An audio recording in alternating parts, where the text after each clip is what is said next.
ఆంధ్రప్రదేశ్ ప్రభుత్వం మరో ముఖ్యమైన ఎన్నికల హామీ అమలుకు రంగం సిద్ధం చేసింది. రాష్ట్రంలోని అర్హులైన రైతులకు ఆర్థికంగా మేలు కలిగించేలా రూపొందించిన అన్నదాత సుఖీభవ పథకం అమలు జరగబోతోంది. జూన్ 12 నుంచి ఈ పథకాన్ని అధికారికంగా ప్రారంభించనున్నట్టు విశ్వసనీయ సమాచారం. ఇప్పటికే ఇందుకోసం అధికారులు వాడివిడిగా కసరత్తులు జరుపుతున్నారు. ఈ పథకం కింద రైతులకు ఏడాదికి 20,000 ప్రత్యక్ష ఆర్థిక సాయం అందుతుంది. ఇందులో భాగంగా కేంద్ర ప్రభుత్వం అమలు చేస్తున్న పీఎం కిసాన్ యోజన కింద 6,000 వస్తే మిగతా 14,000ను రాష్ట్ర ప్రభుత్వం భరిస్తోంది.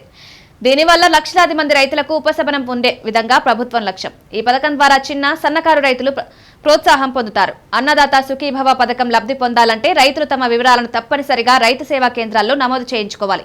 అందుకు అవసరమైన ఆధార్ కార్డు, భూమి పత్రాలు, మొబైల్ నంబర్ తదితర పత్రాలు తీసుకువెళ్లాల్సి ఉంటుంది. ప్రభుత్వం ఇప్పటికే రైతులకు ఈ విషయం గురించి అవగాహన కల్పించే చర్యలు ప్రారంభించింది. రైతులు నమోదు చేసిన తర్వాత వ్యవసాయ శాఖ అధికారులు రైతుల వివరాలను వెబ్ ల్యాండ్ సిస్టంలో పరీక్షించి లబ్ధిదారుల జాబితాను సిద్ధం చేస్తున్నారు. ఇందులో తప్పులుంటే అదే స్థాయిలో సరిచేసే వెసులుబాటు కూడా ఉంది. ఈ పథకం అమలు దశలోనే కొన్ని జిల్లాల్లో రైతులు అనేక సమస్యలు ఎదుర్కొంటున్నారు. ముఖ్యంగా గత ప్రభుత్వ హయాంలో చేపట్టిన భూ రీసర్వే ఇప్పుడు ప్రధాన అడ్డంకిగా మారింది.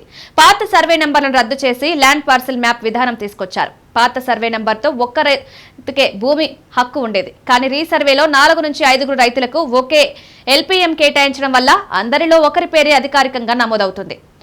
మిగతా వారి వివరాలు లేకపోవడంతో వారు అన్నదాత సుఖీభవ లబ్ధి పొందలేకపోతున్నారు. ఈ కారణంగా చాలా మంది రైతులు ఆగ్రహం వ్యక్తం చేస్తున్నారు. కొన్ని జిల్లాల్లో వందలాది మంది రైతులకు ఇదే పరిస్థితి ఎదురవుతోందని సమాచారం. ఎల్పీఎం సమస్యలతో పాటు మరికొన్ని సాంకేతిక సమస్యలు కూడా వ్యవధిలోకొచ్చాయి. ముఖ్యంగా ఆధార్ నెంబర్ తప్పుగా ఉండడం, మొబైల్ నెంబర్ ఆధార్తో లింక్ కాకపోవడం వంటి సమస్యల వల్ల కూడా రైతుల వివరాలు నమోదు కాలేకపోతున్నాయి. ఇందులో మరింత జాగ్రత్తగా వ్యవహరించాల్సిన అవసరం ఉందని రైతు సంఘాలు సూచిస్తున్నాయి.